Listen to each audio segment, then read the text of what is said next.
Hasbunallah wa ni'mal wakil, ni'mal maula wa ni'man nasir. Hasbunallah wa ni'mal wakil, ni'mal maula wa ni'man nasir. Hasbunallah wa ni'mal wakil, ni'mal maula wa ni'man nasir. Hasbunallah wa ni'mal wakil, ni'mal maula wa ni'man nasir. Sallu ala Nabi Muhammad. Cukuplah kita menggantungkan segala nikmat dan harapan kita hanya kepada Allah Subhanahu wa ta'ala. Jangan bergantung sama makhluk karena nanti pasti akan kecewa. Betul apa betul? Mencintai makhluk kita akan diuji sama makhluk. Betul? Cinta sama suami diuji sama, cinta sama anak diuji sama, cinta sama harta diuji sama, cinta sama istri orang enggak, cinta sama harta diuji, cinta jabatan diuji sama jabatan. Semua ini cuma sementara, enggak ada yang kita bawa ke alam kubur. Semua amal yang perbuatan kita yang nanti akan kita bawa jadi bekal kita. Betul apa betul? Bu, kata Habib guru kita, nyari rezeki harus yang halal dan thayyib. Tetap berusaha supaya rezekinya berkah ke anak cucu kita. Betul apa betul? Insya harus diusahakan. Silahkan yang mau bertanya angkat tangannya. Ya ibu, nama ibu siapa dan pertanyaannya apa? Lanjut. Bismillahirrahmanirrahim. Assalamualaikum warahmatullahi wabarakatuh. Waalaikumsalam warahmatullahi wabarakatuh. Yang saya muliakan Ustadz Habib Novel. Habib Nabil. Ustadz Habib Nabil. Habib Nabil, ya. Maaf Ustadz. Yang saya muliakan Ustadz Abdul Kahfi dan presenter kita Ustadz David Halik. Ya. Saya Ibu Yanti, ya, dari Perumahan Malaka Indah RT 15. Majlis Taklim Baitul Hidayah. Yang saya tanyakan pada kesempatan ini kepada Ustadz Abdul Kahfi adalah kan sekarang ini pekerjaan susah ya, banyak orang di PHK, banyak pengangguran, sementara keluarga di rumah harus dikasih makan. Nah misalnya seorang muslim ditawarin jadi koki di resto non muslim, biasanya mengandung babi ya. Itu gimana, boleh nggak menurut Islam, halal nggak pekerjaannya? Rezekinya yang dibawa pulang, gajinya juga halal nggak? Halal nggak, terus ada kayak bartender juga kan itu minuman keras ya biasanya. Itu gimana, itu hukumnya halal nggak untuk menghidupi anak istri? Ya. Sama itu saya tambahin lagi, boleh nggak? Boleh. Kayak DJ di klub itu kan perempuan tuh suka nerima saweran banyak. Kita lihat infotainmentnya. Itu ini enggak sih, halal enggak sih? Iya. Mungkin itu pertanyaan dari saya, mohon penjelasannya Ustadz. Terima kasih. Assalamualaikum warahmatullahi wabarakatuh. Waalaikumsalam warahmatullahi wabarakatuh. Mungkin juga nggak cuma DJ yang terima saweran, penyanyi ya kan suka dapat saweran sambil joget, mana sawerannya? Itu halal nggak rezekinya Ustadz? Silakan fadhol. Baik, bismillahirrahmanirrahim. Ada hadis dari baginda Rasulullah Sallallahu Alaihi Wasallam yang hadis ini sahih dan sudah masyhur di kalangan para alim ulama dan juga masyarakat. Innal halala bayyinun wal harama bayyinun. Sesungguhnya yang halal itu sudah jelas dan yang haram juga sudah jelas. Wa bainahuma umurun mutasyabihat. Dan di antara itu adalah sesuatu perkara yang syubhat. Maka kalaulah tadi kita dengar penjelasan hadis juga yang disampaikan oleh Habibun al-Mahbub Habib Nabil, Masya Allah. Beliau tadi menyampaikan ada seseorang yang dia minta kepada Allah, Ya Rab, Ya Rab, Ya Rab, wa huwa indas safar. Bu, dia minta kepada Allah padahal dia kondisinya sedang safar. Safar itu adalah salah satu kondisi di mana Doa kita itu diijabah oleh Allah Subhanahu wa taala. Tapi ternyata apa? Ternyata Nabi bilang bagaimana mau diijabah? Sedangkan apa? Mat'amuhu haram, wa mashrabuhu haram, malbasuhu haram, wa ghudiya bil haram. Semuanya itu dari perangkat-perangkat yang haram. Bagaimana mau doa kita diijabah oleh Allah Subhanahu wa ta'ala? Maka bagaimana kondisi kita yang memang karena tertekan bekerja di pekerjaan yang haram. Contoh tadi koki jadi masak yang haram. Maka Bu, dengan berat hati saya sampaikan, tinggalkan daripada perkara yang haram. Masih banyak perkara yang halal. Masih banyak pekerjaan-pekerjaan yang jauh lebih baik, Bu. Ya. Saya tanya, yang halal sama yang haram banyakan mana? Haram. Ini ngajinya kurang jelas nih. Yang halal sama yang haram banyakan mana? Haram. Yang halal. Maka ngapain cari yang haram? Betul. Yang haram memang nikmat, saya akui, betul nggak? Nikmat, itulah daripada tipu daya setan. Tapi ketahuilah yang halal jauh lebih nikmat daripada yang haram. Maka ngapain kita cari-cari yang haram? Udah yang halal-halal saja, biar sedikit, yang penting halal itu berkah. Daripada banyak tapi haram. Udah. Terus masalah tadi apa namanya? Nyawer, Bu. Emang lakinya suka nyawer apa? Ya, kelihatan di sini lakinya saleh semua. Amin ya Rabbal. Iya, bagaimana hukumnya tergantung, Bu. Iya, tergantung. Ada ulama berbeda pendapat, ada yang dia halal, ada yang haram, tergantung kondisinya. Tapi kalau udah tempatnya haram, kemudian itu maksiat, itu jelas itu tidak dibenarkan dan juga bisa jadi haram.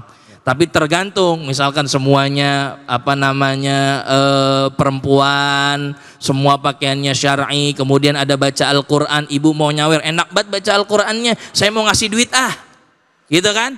Boleh nggak? Halal, Bu, insya Allah. Tapi nyawernya, Bu, jangan diselipan peci juga.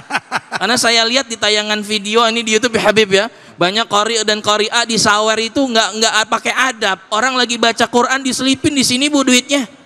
Diselipin di sini duitnya. Itu qalilul adab namanya. Itu sedikit adabnya ya. Jadi jangan sampai perkara-perkara yang kita lakukan itu berbenturan dengan syariat Islam. Mudah-mudahan Allah jaga kita dari perkara yang haram. Amin ya Rabbal. Amin ya Allah. Ustaz, tapi nanti jawabnya Ustaz ya, mungkin dengan pertanyaan yang kedua. Saya mau nanya juga nih Ustaz, kalau keadaannya darurat gimana Ustaz? Ya. Ini artinya terpaksa kita harus ambil kerjaan itu karena anak mesti sekolah, tagihan listrik tiap bulan, kalau nggak dibayar listrik itu token bunyi mulu Ustaz. Nah kayak gitu.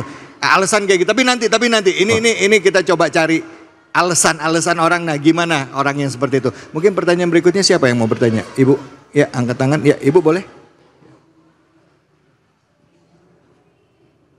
Bismillahirrahmanirrahim.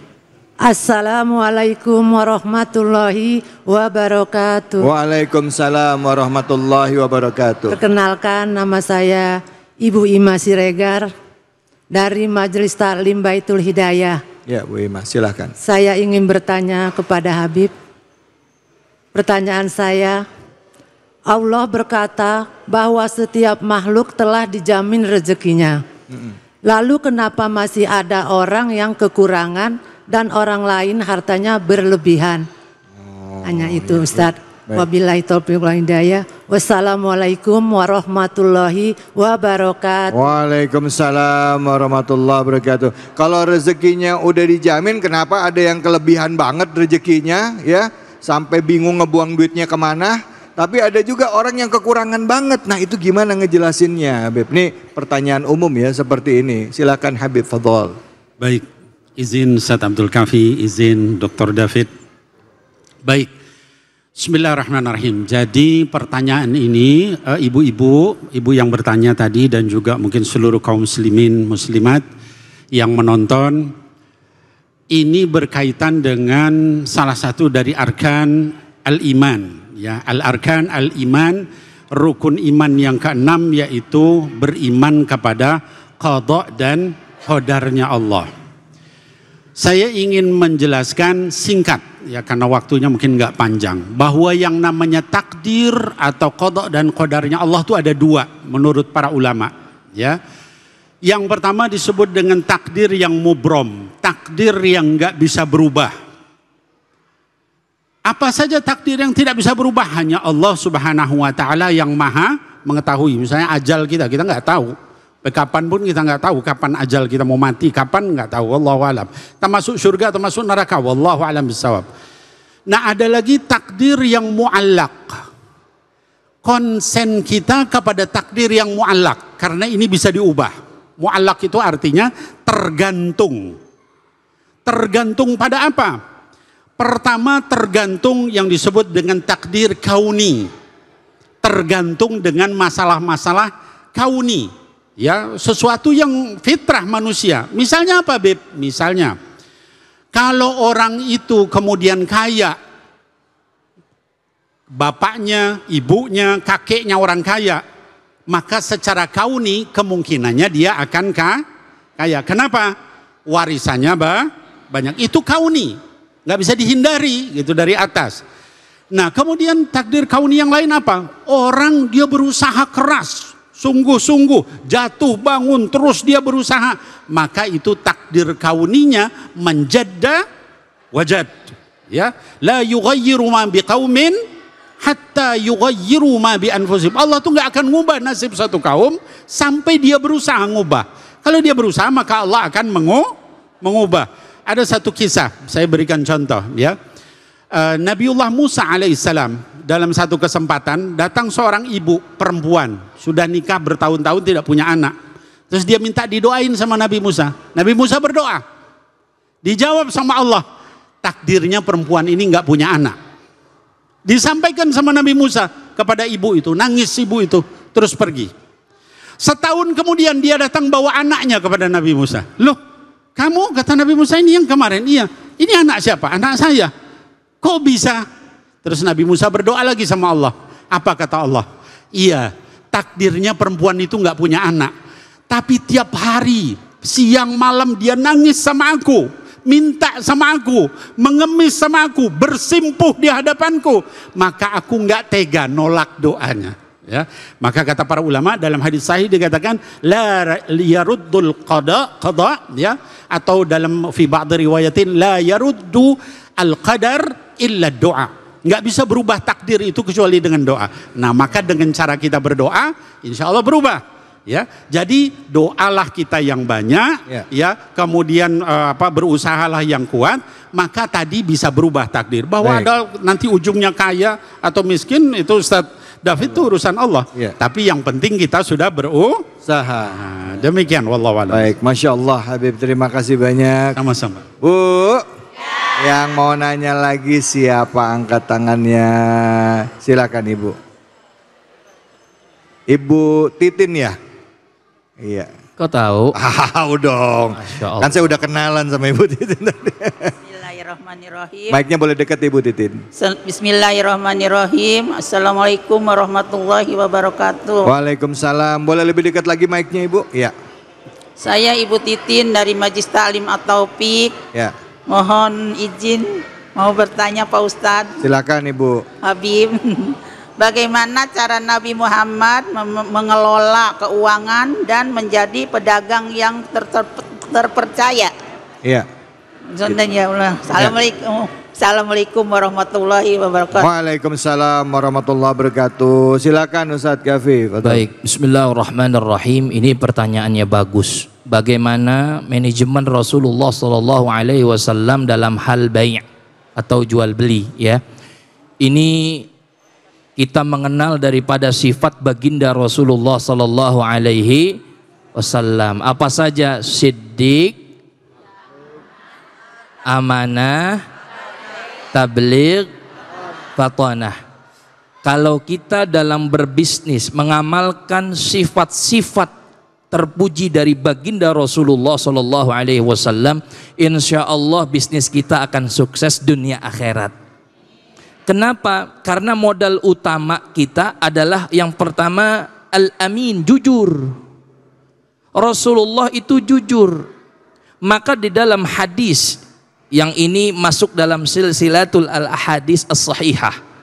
Ma ba'atsallahu nabiyyan illa ra'a ghanaman.